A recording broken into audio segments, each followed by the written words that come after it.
के महीने में भी को अगर लोटा भरकर शिव को समर्पित करा जाता है तो घर में तेज लक्ष्मी प्राप्त होती है। क्या मिलती है? तेज लक्ष्मी। 7 स्थान पर शमी पत्र का वर्णन किया गया। 7 स्थान। ये शिवलिंग, ये जलाधारी, ये जल बहता है वो स्थान, बीच में अशोक सुंदरी का स्थान, गणेश जी कार्तिकेय जी का स्थान, माँ जगत जननी का हस्तकमल, शिवलिंग, ऊपर जलाधारी में जया, विषहरा, श्यामली बारी, दौतली, 7 स्थान बताए। पहला स्थान अशोक सुंदरी का स्थान, द्वितीय स्थान भगवान श्री गणेश जी महाराज का स्थान, जहां गणेश जी का स्थान है सीधे भाग में उस स्थान। तृतीय स्थान मां पार्वती जी का हस्तकमल। चतुर्थ स्थान भगवान शंकर का शिवलिंग। चौथा स्थान। 5वां स्थान नंदी का उठा हुआ चरण, जो नंदी का पांव उठा हुआ रहता है एक आगे वाला, 5वां स्थान। और 2 शमी पत्र भगवान शंकर के सम्मुख में से अपनी कामना कर 3 बार पंचाक्षर मंत्र का या श्री शिवाय नमस्तुभ्यम का स्मरण कर वो शमी पत्र भगवान शंकर के शिवलिंग पर फिर समर्पित कर दिया जाए। अगर ये 7 शमी पत्र समर्पित कर एक बेलपत्र शिव जी को समर्पित करा जाता है तो धीरे धीरे कैसा भी बड़े से बड़ा रोग हो वो धीरे धीरे कटना प्रारंभ हो जाता है। एक बेलपत्र में इतना बल होता है कि 64 योगिनियां, 33 कोटि देवताओं की धर्म पत्नियां, देवियां, 64 योगिनियां, देवियां, सारी सिद्धियां, निधियां, सब बेलपत्र के इस पत्ते के दोनों पत्ते और पत्ते के बीच में जो डंडी होती है, जो बची हुई जगह होती है, सारी निधि, सारी सिद्धि और सारी देवियों का स्थान होता है। जब हम एक बेलपत्र को दिल से अपनी कामना कर देवाधिदेव महादेव को, ये शिवलिंग जलाधारी, ये जल बहता है, तो बेलपत्र समर्पित करते हैं दक्षिण में बैठकर जब डंडी का मुख उत्तर की ओर कर बेलपत्र अपने मन से कामना कर शिवलिंग पर समर्पित करते हैं तो ऐसी कोई कामना नहीं जो मेरा महादेव पूरी ना करता। मान लो बहुत बड़ा रोग हमारी जिंदगी में आ गया, बहुत बड़ी बीमारी हमारी जिंदगी में आ गई, डॉक्टर की दवाई भी ले रहे हो, इलाज भी करवा रहे हो, जांचें भी करवा रहे हो, सब कुछ कर रहे हो, सब कुछ, उसके बाद भी यदि आराम नहीं लग रहा, उसके बाद भी अगर हमको हमारे शरीर में आराम नहीं लग रहा तो फिर हम क्या करें? तब 2 लोटा जल लीजिए, 5 बेलपत्री शिव जी पर चढ़ा दीजिए और जल की धार दोनों हाथों से धीरे धीरे कुंदकेश्वर महादेव का नाम लेकर जल की धार चढ़ाना प्रारंभ करें। एक बेलपत्र और शिव जी पे चढ़ा हुआ जल लेकर आ जाइए। जल को सुबह पी लीजिए, बेलपत्र को प्रदोष काल के समय पर चबा चबा कर खाना प्रारंभ कर लीजिए, दवाई लगना चालू हो जाएगी, शरीर को आराम लगना प्रारंभ। जब घर से निकलो तो काम जरूर कर निकलो। पहला, घर में जो भगवान का मंदिर है, घर में जो भगवान का देव स्थान है, देवालय है, शिवालय है, उसको नमन करो, प्रणाम करो, विनय करो। दूसरा, घर से निकलते समय अपने घर का जो बुजुर्ग हैं, अपने घर के जो बड़े हैं, उनको नमन करो, उनको प्रणाम करो। एक परमात्मा का साथ और दूसरा घर के बुजुर्गों का आशीर्वाद हमारे साथ चलता है तो निश्चित है उसका फल हमको मिलता जरूर है। कहीं विघ्न में हम पड़ रहे हों, विघ्न में हम गिर गए हों, पड़ गए हों, तो उस विघ्न से निकलने के लिए घर के बुजुर्गों का आशीर्वाद और महादेव की कृपा, ये दोनों ही हमारे लिए श्रेष्ठता देते हैं। द्वितीया कौन सी तिथि? अरे बोलो जम के, शुक्ल पक्ष की द्वितीया के द्वितीया चंद्रमा का दर्शन करना चाहिए। और शुक्ल पक्ष के द्वितीया चंद्रमा का दर्शन कर प्रदोष काल के समय पर, कौन सा काल? शाम के समय। प्रदोष काल मालूम है सबको? सूर्य जब डूबता है उसके 45 मिनट पहले से सूर्य डूब जाए उसके 45 मिनट बाद।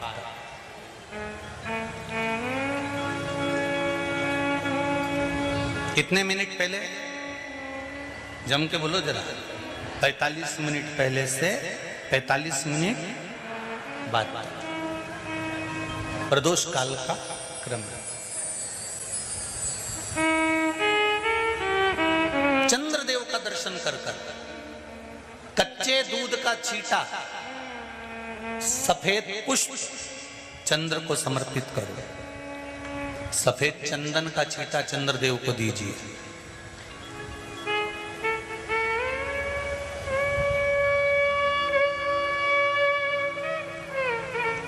और चंद्रदेव को छींटा देने के बाद जो दूध है उसका छींटा अपने तन पर लीजिए। सफेद चंदन थोड़ा सा अपने शरीर पर लगा लीजिए। कितना भी विषम से विषम रोग हो, कितना भी किडनी, लीवर, चाहे कैंसर जैसा रोग हो, मेरा चंद्र शुक्ल पक्ष के द्वितीया के चंद्र में शंकर भगवान स्वयं विराजमान होकर अपने भक्त को रोग से मुक्त करते हैं। द्वितीया के चंद्र।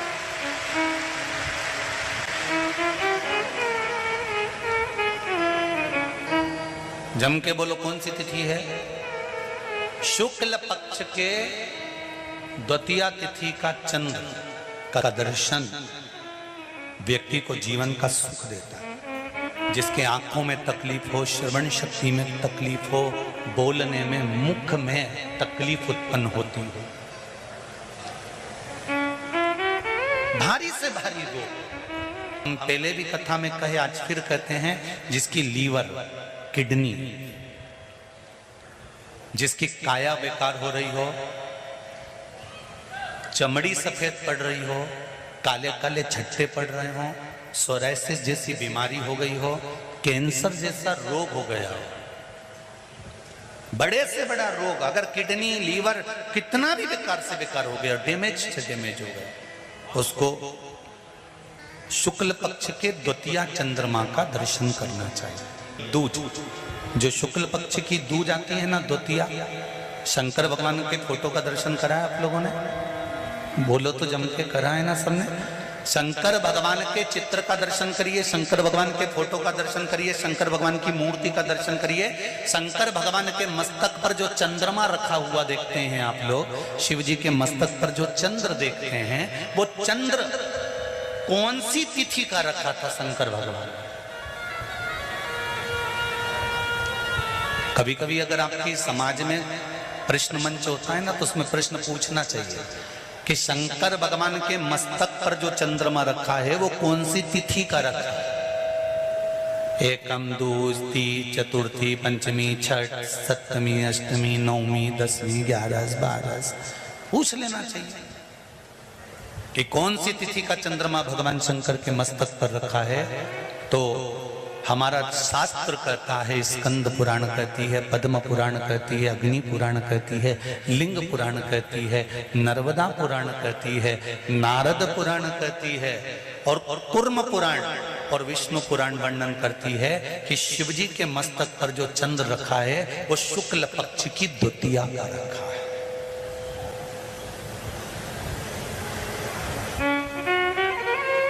कैलेंडर किस किस के घर में? उठाओ जरा हाथ। जिसके घर में कैलेंडर या पंचांग, आज ही घर जाकर देखना, कैलेंडर को पलट कर देखना, शुक्ल पक्ष की द्वितीया तिथि जैसे ही देखोगे उसमें लिखा होता है चंद्र दर्शन। लिखा होता है कि नहीं होता? अरे बोलो तो जी हाँ, लिखा होता है ना। शुक्ल पक्ष की द्वितीया तिथि देखोगे तो उसमें लिखा होता है चंद्र दर्शन। अब इस प्रत्येक शुक्ल पक्ष की द्वितीया तिथि पर चंद्र दर्शन क्यों लिखा होता है? क्योंकि शिव महापुराण की कथा में उमाखंड में वर्णन किया गया है कि जब चंद्रदेव को दक्ष प्रजापति का श्राप लग गया,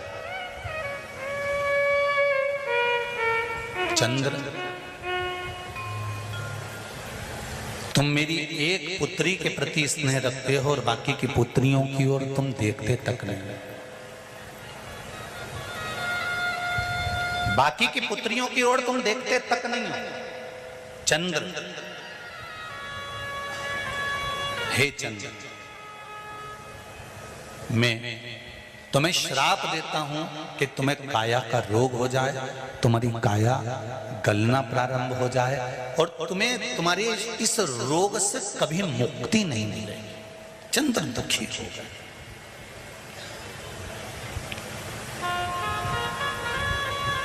ऐसा नहीं है कि चंद्रदेव कहीं गए नहीं, चंद्रदेव सब जगह गए। भगवान विष्णु के पास भी गए, भगवान ब्रह्मा जी के पास भी गए, इंद्रदेव के पास भी गए। सब जगह घूमने के बाद भी चंद्रदेव को जब सुख का भान नहीं हुआ तब देवऋषि नारद के पास पहुंचे। जब जीवन में बहुत दुख आकर खड़ा हो जाए और उस दुख का कहीं निवारण न मिले तो कोई सतगुरु की शरण चले जाओ।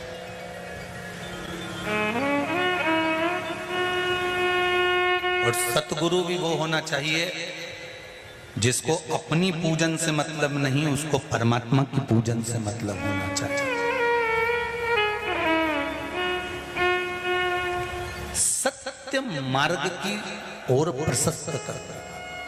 देवऋषि नारद के पास गए और नारद जी से जाकर कहा, मेरी काया गल रही है, मेरी काया में रोग हो गया है, मेरी काया टपक रही है, कुछ कृपा कर दो। देवऋषि नारद ने कहा, पार्थिव शिवलिंग का निर्माण करो और उस शिवलिंग का पूजन करो। अब देखिएगा जरा, 33 कोटि देवी देवता में कोई ऐसा देवता नहीं रहता जो शंकर भगवान के शिवलिंग का पूजन नहीं करता हो या निर्माण नहीं करता। चंद्रदेव देवऋषि नारद के कहने पर शिवलिंग का निर्माण करते हैं, पूजन करते हैं, आराधना करते हैं, अर्चना करते हैं। चंद्रदेव भगवान शंकर की आराधना में डूब जाते हैं और आराधना करते करते करते करते करते भगवान शंकर प्रकट नहीं हुए। तब चंद्र और दुबले होते चले गए, और दुर्बल होते चले गए। शरीर चंद्रदेव का टेढ़ा होने लगा क्योंकि केवल हड्डी का कंकाल चंद्रदेव का रह गया। मांस काया टपक टपक कर गिरती रही और चंद्रदेव की काया जब और शिथिल होती गई, एकदम दुर्बल होते चले गए। सारे पूरे महीने में चंद्र की स्थिति देखना और शुक्ल पक्ष के द्वितीया तिथि के चंद्र की स्थिति देखना। शुक्ल पक्ष का द्वितीया का जो चंद्रमा होता है वो एकदम पतला, कमजोर और वक्रीय सा होता है। किस किस ने करें दर्शन? करें आप लोगों ने दूज के चंद्रमा के? एकदम पतला, कमजोर, दुर्बल, वक्रीय सा नजर आता है। तब चंद्रदेव को देखा भगवान शंकर ने और लगा कि अब इसके प्राण रहने वाले नहीं। तब भगवान शंकर दौड़कर उस शिवलिंग में से प्रकट हो जाते हैं, चंद्र की काया ठीक कर देते हैं। तो चंद्र कहता है, आप कृपा करो।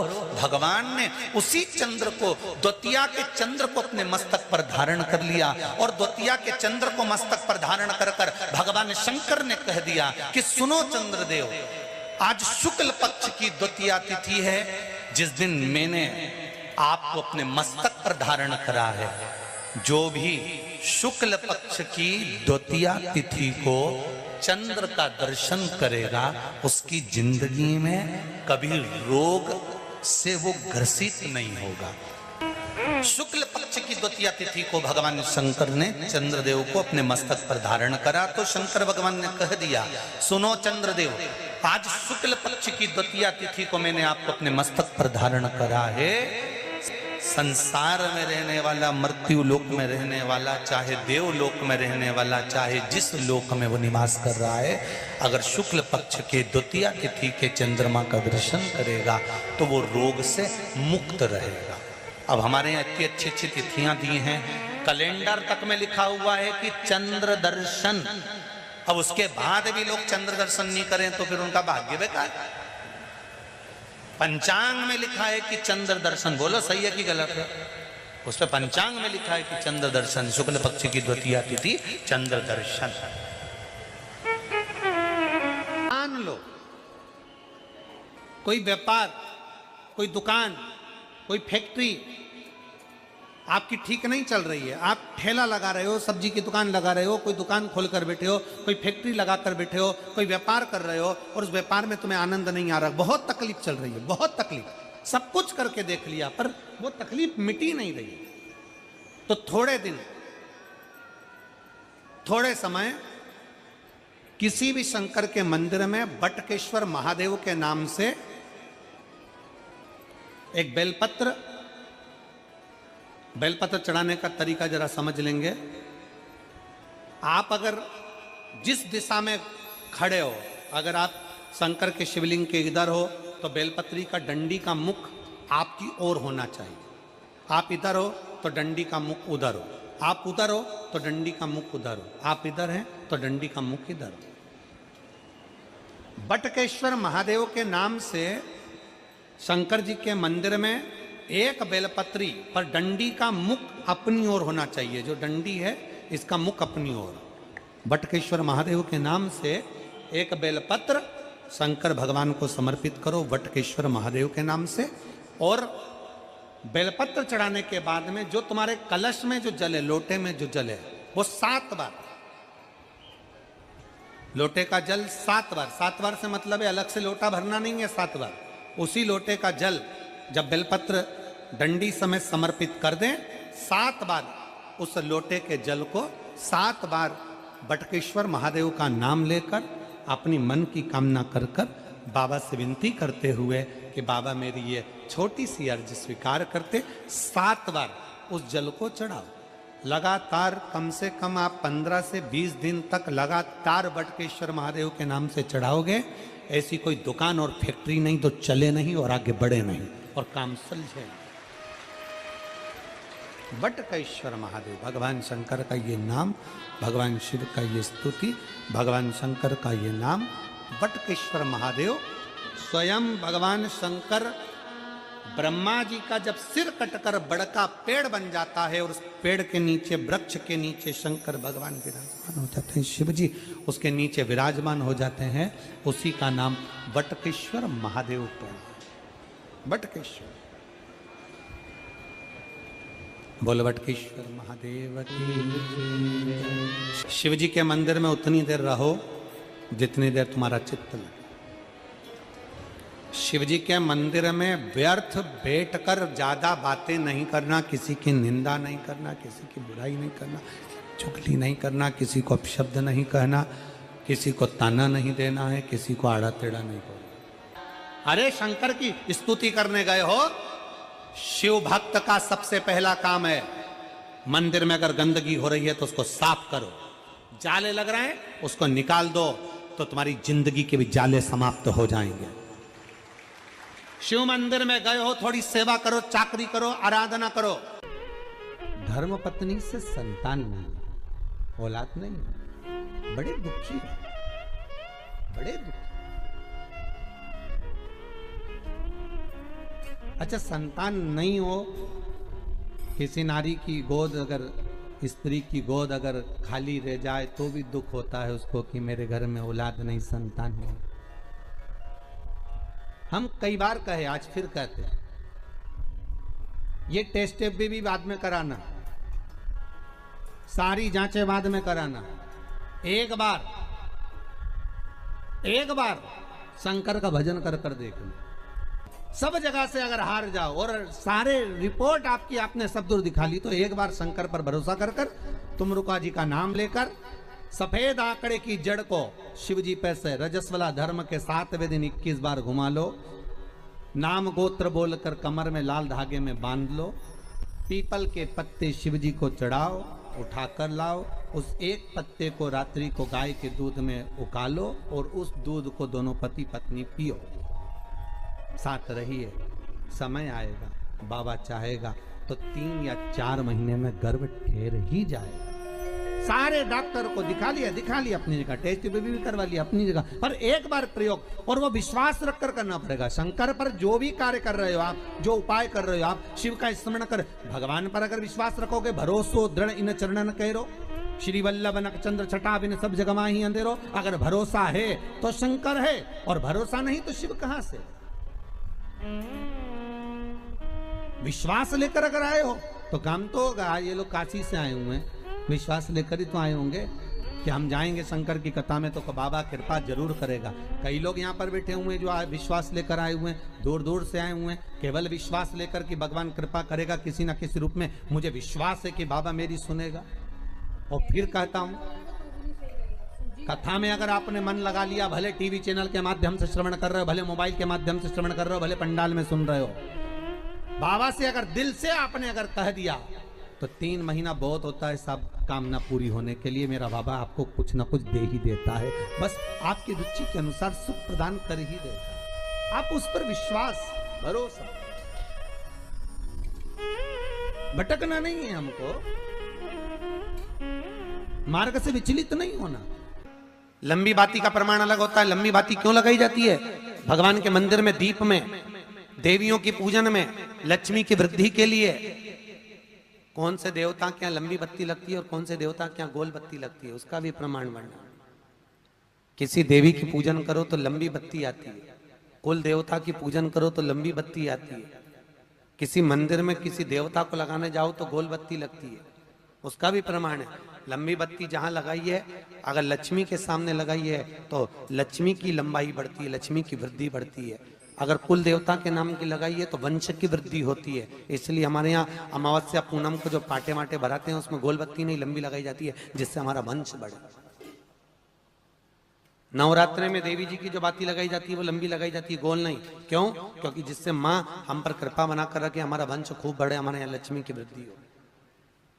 स्थिर बाती, गोल बाती लगाई जाती है ब्रह्मा के मंदिर में, इंद्र के मंदिर में, देवता के मंदिर में। तुलसी के सम्मुख में लंबी बाती नहीं लगती, तुलसी के सम्मुख में गोल बाती लगाई जाती है महाराज, जिससे स्थिरता का भाव केंद्रित हो। स्थिरता का भाव,